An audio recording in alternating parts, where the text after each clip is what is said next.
자, 이 가운데 김영현의 발언 속에 드디어 명태균이 등장했습니다. 명태균 휴대폰이 까질 게 무서워서 계엄을 한 게 아니냐라는 의구심을 갖고 있는 이 여러 가지 의견들이 있습니다. 뭐 여러 가지가 있어요.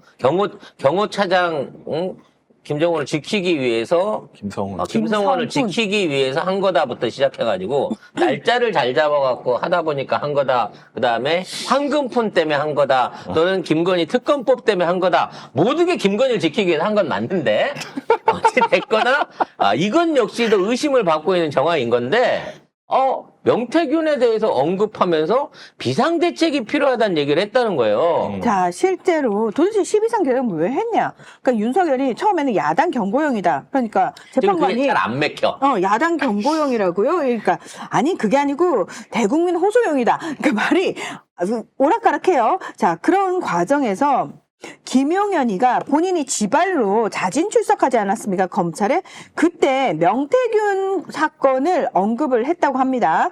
대통령이 명태균 공천 개입 사건을 언급하면서 비상대책이 필요하다고 말한 것을 들었다라고 김용현이 진술을 했습니다. 이때까지만 해도 김용현은 그냥 윤석열을 같이 파묻어 버리려고 생각을 해서 검찰에 가서 이 진술을 한 것 같아요. 근데 지금 물어보면 아마 이 말 못 들었다고 또 말 바꿀 겁니다. 검찰 기록에 남아 있는데? 이거 이런 진술을 두 번이나 했다는데 두 차례나 반복해서. 그래도 또 그렇게 얘기했죠. 너무 늦은 밤에 검사들이 막 강압하듯 물어갖고 뭐래? 착각했습니다. 귀화폰으로 전화하고 들어간 놈이 무슨 소리야 도대체? 착각했습니다. 그러고 대답하겠죠. 요거 그 히트잖아요. 그 윤석열의 헌재 재판관들이 몸 얘기만 하면 시비 걸고 그거 아닌 것 같습니다. 아니 왜요? 그랬더니 착각했습니다. 일반 민사소송도 아니고 헌재 재판에 나온 변호인들이 자료도 제대로 확인을 안 해갖고 지금 어느 대목에 대한 무슨 내용을 심의하고 있는지도 얘네들 생각이 없는 애들이에요. 노답이다.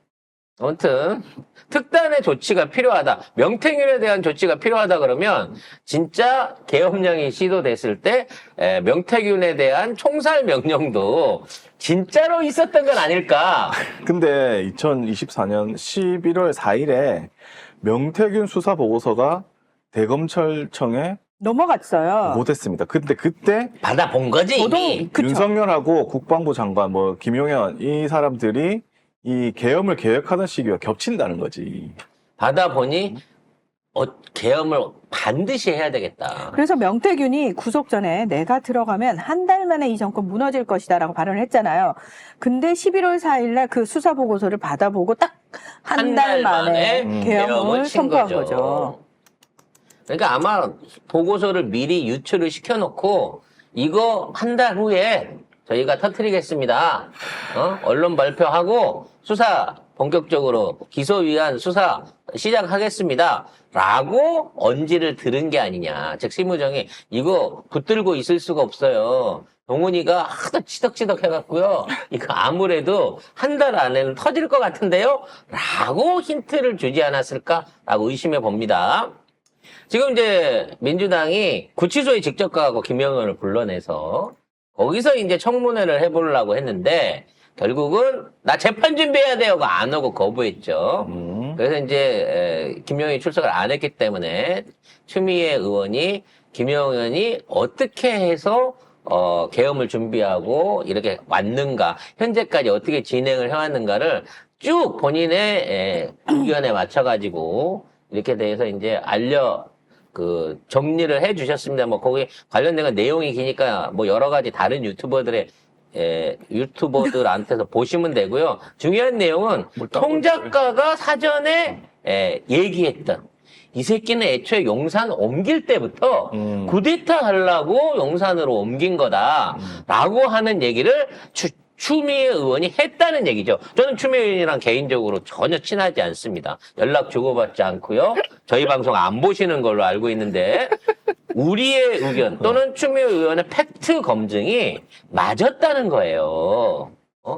결론적으로 문재인 정부 때 김병지 의원은 사성 장군이 되고 자기는 못된 거에 대한 앙심, 그 이후로 내가 이 나라를 한번 엎어버리겠어라고 하면서 그나마 빌붙을 놈이 없을까 하고 찾아다니다 찾아낸 게 윤석열과 김건희였고 얘네가 생각지도 않았는데 당선이 되고 난 다음부터 이 모든 플랜을 영구집권 플랜을 김용현이 김건희와 함께 짰어. 윤석열은 아무 생각이 없는 놈이고요. 김건희와 김용현이 쿠데타에 관련된 모든 내용들을 짰고 이 강력한 쿠데타를 성공시키기 위해서 주술 쿠데타 부대를 구성을 한 게 맞다라고 하는 정말 말도 안 되는 얘기지만 개연성 없는 소설이었지만 아니, 소설도 이게 그렇게 쓰면 현설로 욕먹어. 이게 거의 무협지죠. 이거 무협지도 이렇게는 안 써. 무협지의 노벨 문학상을 받을 수 있는 아. 그런 정도의 스케일로 나라를 말아먹었다는 겁니다. 김용현과 김건희가. 노벨 문학상은 아니고요. 그냥 OTT 드라마용 시나리오? 대본? B급 영화, B급 영화. 요거는 진짜 B급 영화로 만들어야지. 이거 진짜 진지하게 돈 많이 아니요. 써서 만들면요. 이걸요. 망해요. 한국이 아니고 아프리카의 한 나라라고 하잖아요? 그러면은 사람들이 그래 아프리카니까 가능할 거야 라고 생각할 요거 거예요. 약간 다찌마리 킴 같은 건 해가지고 그 감성으로. 유승환 감독님 보셔야 돼. 유승환 감독님의 다찌마와 킹 이런 걸로 해가서 B급 감성으로 시리즈를 하나 만들면 요거 오징어 게임 뛰어넘습니다. 요거. 그리고 거기 꼭 자막에 올려줘야죠. 이거는 대한민국에서 실제적으로 일어났던 사건을 바탕으로 해서 만든 드라마입니다. 라고 해야죠. 실제 상황에서 영감을 받은. 뭐 이렇게.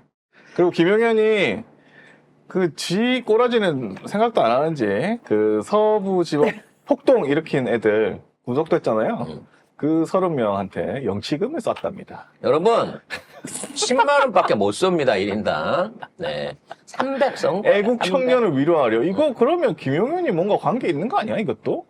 아니 근데 56명이거든요. 26명 빠진 기준은 뭘까? 모르죠. 뭐. 응? 왜 누구한테 주고 누구한테는 그렇죠. 안 줬냐. 애매하잖아. 자, 왜? 근데 이 영치금을 김용현이가 지 돈이 아니고요. 지도 이제 받은 돈이에요. 지 말로는 지를 지지하는 사람들한테. 네, 그걸 받은 것과 자기 사비를 모아서 보냈다라고 얘기를 하면서 30곳에 영치금을 입금을 했대요. 피의자, 그러니까 30명한테. 그러니까 최대한 영치금 하루 개인이 넣을 수 있는 게 10만 원이니까 10만 원이에요?